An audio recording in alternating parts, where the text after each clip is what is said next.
আচ্ছা কাকা, আপনি যেখানে থাকেন একা একা, আপনার কোনো সমস্যা হয় না? না না না, আপনার কোনো ভয় টয় লাগে না? কিচ্ছু না। আপনি যে এই যে শীতের ভিতর রয়েছেন, আপনার কষ্ট হয় না? কষ্ট কিটির কষ্ট তো আল্লাহ যাক যে হালে রাখবি সেই হালেই আমানত। আচ্ছা, আপনার খাওয়া দাওয়া কিটা দেয়? খাওয়া দাওয়া বাড়িতে নিয়ে আসি, বাড়ি থেকে আপনার খাওয়া দাওয়া আসে? নিয়ে আসি। আপনি নিয়ে আসেন? হ্যাঁ, না নিয়ে আসলে হবে না। তামান রাতে আপনি এখানে থাকেন? তাতে আপনার ভয় টয় লাগে না? ভয় কিছু।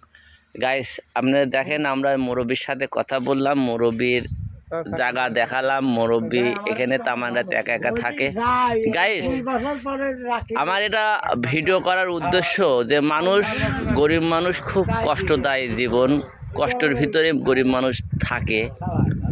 গরিব মানুষের কষ্ট করতেও ভালো লাগে, কারণ গরিব মানুষের কষ্টের কথা বললে তো অনেকে ভালো লাগে না। মানে গরিব মানুষের কষ্টের কথা বলে বোঝানো যাবে না, কিন্তু গরিব মানুষের পাশে কয়জনা আসে। গাইস, আমার ভিডিওটা করার উদ্দেশ্য যে এই সব শ্রেণীর মানুষকে যেতে একটু সহযোগিতা করা যায় কি, এইসব শ্রেণীর মানুষের পাশে যেতে একটু আমরা উদার মন নিয়ে আসি, পাশে দাঁড়াতে পারি।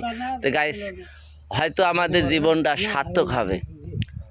গাইস, আমার এই ভিডিওটা যদি আপনাদের ভালো লাগে, আপনারা লাইক কমেন্ট শেয়ার করবেন, এবং যদি এই মানুষটার পাশে কেউ এসে দাঁড়াতে চায়, আমার ফেসবুকে আমার আইডির লোকেশন, মানে আমার নাম্বার আছে, আপনারা আমার নাম্বার ধরে এসে যোগাযোগ করবেন। ইনশাল্লাহ আল্লাহ পাক তাদের ভালো রাখবে।